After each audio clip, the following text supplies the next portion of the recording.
Hi hello నమస్తే welcome to my channel భయ్య. ఈ ఛానల్ కొత్తగా చూస్తున్నట్టయితే ముందుగా సబ్స్క్రైబ్ చేసుకోండి. అలాగే నేను చెప్పే వీడియో వస్తే మాత్రం అందరికీ షేర్ చేయండి భయ్య. అయితే ఈరోజు మన టాపిక్ వచ్చేసి మన సుడిగాలి సుధీర్ అన్న గురించి అయితే మాట్లాడాలనుకుంటున్నాను భయ్య. నిజానికి ఒక్కటి మాట్లాడాలనుకుంటున్నాను అన్న గురించి. ఏం లేదు భయ్య, ఒక మీమ్ అయితే చూశాను నేను.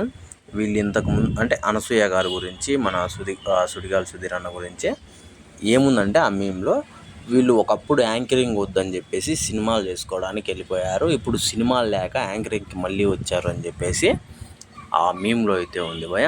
నిజంగా ఈ రకంగా ఇది నాకు పెద్ద విషయం లాగా అనిపించింది. అంటే అనసూయ గారి గురించి నాకు అంత అనిపించట్లేదు, కానీ మన సుధీర్ అన్న గురించి అయితే నాకు అంత బాధ వేసింది భయ. అయితే ఒక్కటి మాత్రం నిజం భయ, ఎంత పెద్ద హీరో అన్నా కానీ, ఎంత చిన్న హీరో అన్నా కానీ, ఎవరన్నా కానీ ప్రతి హీరోకి ఫ్లాప్ అనేది సహజమే భయ. ఎలాంటి పరిస్థితుల్లో అయినా డౌన్ఫాల్ అయ్యేది అది అందరూ హీరోలకి సహజమే. అలాంటిది ఏదో పాపం ఆయన స్వయంగా సొంతంగా వచ్చి ఇండస్ట్రీకి ఏదేదో చిన్న చిన్న పనులు చేసుకొని కష్టపడి ఇంత స్థాయికి ఎదిగి సినిమాల్లో హీరోగా చేయాలా అనుకునే టైంలో ఇలాంటి ట్రోలర్స్, ఇలాంటి మీమ్స్ అసలు అది కొంచెం బ్యాడ్గా ఉన్నాయి భయ్య. నాకు అసలు నచ్చలేదు. చెప్పాలంటే మరీ వరస్ట్గా ఉన్నాయని చెప్తున్నాను. ఎందుకంటే మనకు బాలేదని చెప్పడం వేరు, ఆ బాలేదాన్ని ఇంకో రకంగా చెప్పడం వేరు. అంటే మన బూతు మాదిరి చెప్పడం వేరు. కాబట్టి నేనేమంటున్నానంటే సుధీర్ అన్న గురించి మాట్లాడేటప్పుడు కొంచెం చూసుకొని మాట్లాడండి నేనైతే అనుకుంటున్నాను భయ్య. ఇంకోటి వచ్చేసి పాపం సుధీర్ అన్న చాలా వరకు ఆయన చేసే సినిమాల కోసం చాలా కష్టపడుతున్నాడు భయ్య. నిజంగా చెప్తున్నా చూడండి, గాలోడు సినిమా కోసం అయితే ఆయన కాలు కూడా ప్యాచర్ అయింది. అసలు చాలా కష్టపడ్డాడు పాపం సినిమా కోసము.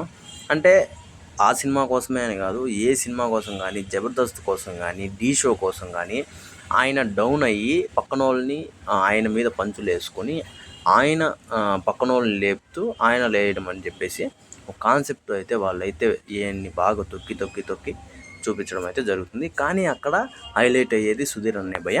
ఆ విషయం అందరికీ తెలిసిందే. ఇంత తెలిసిన ట్రోలర్స్కి కూడా వీళ్ళు ఏదో వాళ్ళ ఛానల్స్ని పెంచుకోవడం కోసం, వాళ్ళ దీన్ని పెంచుకోవడం కోసం, వాళ్ళ ఫాలోయింగ్ పెంచుకోవడం కోసం సుధీర్ అన్నను అయితే వాడుకుంటున్నారని చెప్పేసి నేనైతే అనుకున్నా భయ్య. అయితే మీకు డౌట్ రావచ్చు, నువ్వు కూడా సుధీర్ అన్నను వాడుకుంటున్నావు అని చెప్పేసి.